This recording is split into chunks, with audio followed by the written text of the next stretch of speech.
Soy José Otero, vicepresidente para América Latina y el Caribe de 5G Américas y le doy la bienvenida al segundo día del Wireless Technology Summit. El día de ayer contamos con la presencia de Carlos Baigorri, presidente de la Agencia Nacional de Telecomunicaciones de Brasil, quien nos comentaba que la mayor cualidad de la pasada subasta de espectro radioeléctrico para 5G en su país había sido que era un proceso no recaudatorio. Hasta un 95% de la inversión hecha por los operadores móviles se estaba dirigida a ampliar la cobertura. Pero no solamente estar ampliando la cobertura en términos de 5G, sino también había mandatos para ampliar la cobertura de cuarta generación, sobre todo lo que viene siendo comunidades indígenas. También nos hablaba acerca de esa conectividad de escuelas públicas tan necesaria para mejorar la educación y nos presentaba a Brasil con un plan de unidad tecnológica en telecomunicaciones para todos los países amazónicos. Ser Brasil una plataforma de conectividad con sus vecinos. De esta forma, estamos viendo cómo estamos tratando de ayudar no solamente a nuestros propios países, sino también cómo vamos a promover y fomentar el desarrollo de nuestros vecinos. Cruzando un poco la frontera, nos llegamos a México, donde Javier Juárez, comisionado presidente del Instituto Federal de Telecomunicaciones, nos decía que 5G es un elemento esencial en la agenda pública de todos los países de la región. Pero sin embargo, contrario a Brasil, uno de los grandes desafíos con los que cuenta México es el costo del espectro radioeléctrico. Es demasiado oneroso el costo que está teniendo este insumo para las telecomunicaciones en este país latinoamericano y esto sobre todo cuando consideramos que la infraestructura de quinta generación va a tener como mínimo 10 veces más la densidad de antenas que las generaciones anteriores. Y esto presenta un gran desafío para el segundo mercado más grande de telecomunicaciones de la región. Luego estuvimos con Nicolás Silva, comisionado presidente de la Comisión Reguladora de Comunicaciones de Colombia, que nos estaba hablando que era necesario entender que todas las situaciones son distintas, no todos los modelos y todos los casos de estudios que estamos escuchando en los distintos eventos son aplicables a nuestras regiones y dentro de los mismos países tenemos grandes diferencias. Sin embargo, se reconoce que hay que fomentar el despliegue de tecnología, sobre todo en aquellas zonas remotas donde en estos momentos no tenemos esa conectividad, y que el 5G va a ser un elemento, y es considerado en Colombia como un elemento fundamental para la transformación de la economía del país. Entonces, ya estamos viendo cómo los distintos países de la región reconocen el valor e importancia de las redes de telecomunicaciones para promover ese desarrollo social y ese desarrollo económico que tanto necesitamos. Enos Aguiar, exsecretario de Comunicaciones de la Argentina, y actuar docente en la Universidad de Buenos Aires como profesor, nos llevaba a tomar un paso un poco atrás y nos decía que hasta estos momentos los distintos planes de servicio universal no parecían cumplir su finalidad. Estamos aún con grandes eh, segmentos de la población sin acceso a Internet, pero sin acceso a un Internet robusto, un Internet que le permitan a las personas que viven en las zonas rurales, en esas zonas remotas, poder acceder a las mismas velocidades y acceder a las mismas aplicaciones que aquellas personas que viven en las grandes ciudades.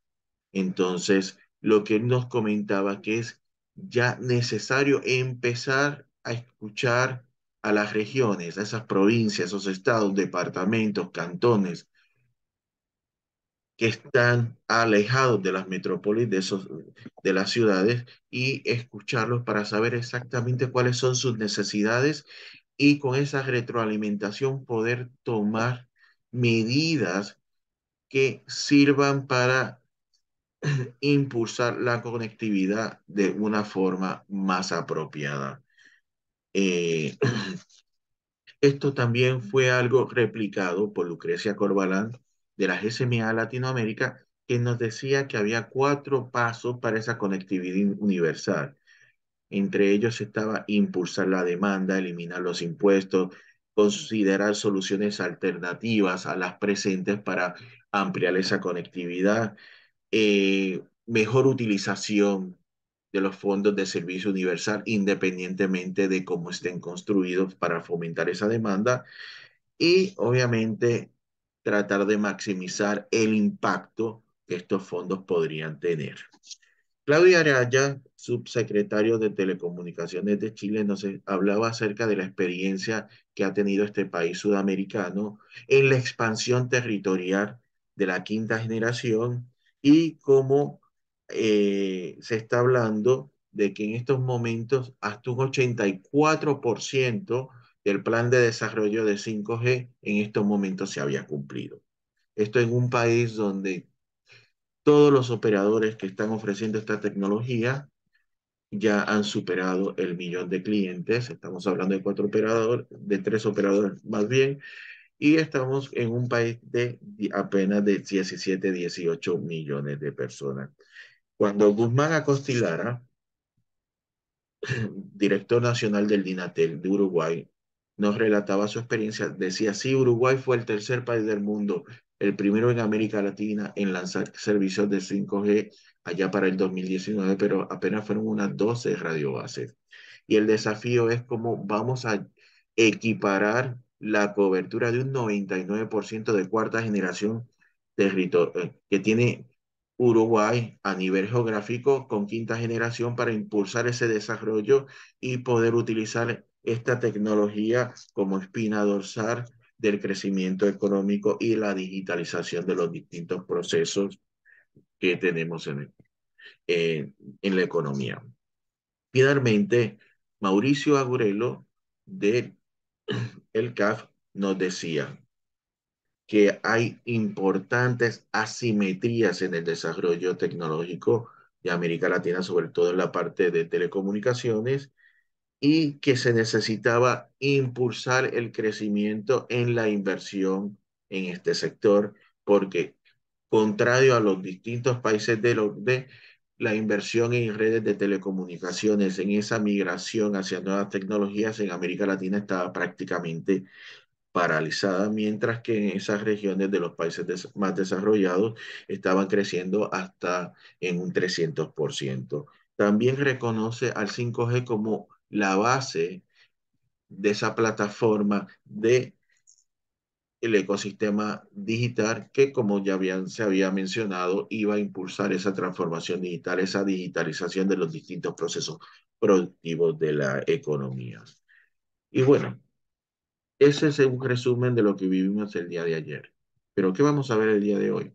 Hoy estaremos viendo cuáles han sido las experiencias, cuál ha sido el impacto de ese lanzamiento de quinta generación en países como Guatemala y República Dominicana. ¿Cuáles son los desafíos y sobre todo cuáles son esas oportunidades, esas ventajas comparativas que nos está brindando 5G en aquellos mercados que ya cuentan con esta tecnología? De Brasil y Colombia vamos a escuchar un poquito más acerca de la necesidad de la conectividad. ¿Cuál es esa alfabetización digital que va a acompañar el alcance de estas redes de telecomunicaciones, esa adopción de los servicios de banda ancha móvil, de banda ancha fija? Y sobre todo, ¿cuál es el aspecto o el rol que juegan los distintos dispositivos en todo este esfuerzo de conectividad regional?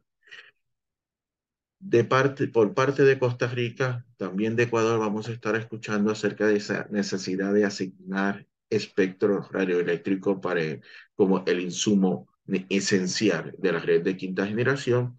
Y a través de un par de analistas de Ecuador y de Perú, vamos a hablar un poco acerca de la necesidad de modernizar los marcos normativos que atienden al sector de las telecomunicaciones. Vamos a pasar de areneros regulatorios, los famosos sandbox, a burbujas regulatorias en el Perú, esfuerzo en ciberseguridad y en fintech en el Ecuador, y obviamente algo que ayer mencionó muy bien, Carlos Baigorri, acerca de la necesidad de la sostenibilidad y de las redes de telecomunicaciones en su interacción con el medio ambiente. Vamos a tener desde Uruguay a Omar de León hablando acerca de la importancia que es la protección del medio ambiente y el rol de las telecomunicaciones en este objetivo. Nuevamente les doy la bienvenida y ojalá disfruten tanto como yo lo he hecho de las presentaciones de este segundo día. Muchas gracias.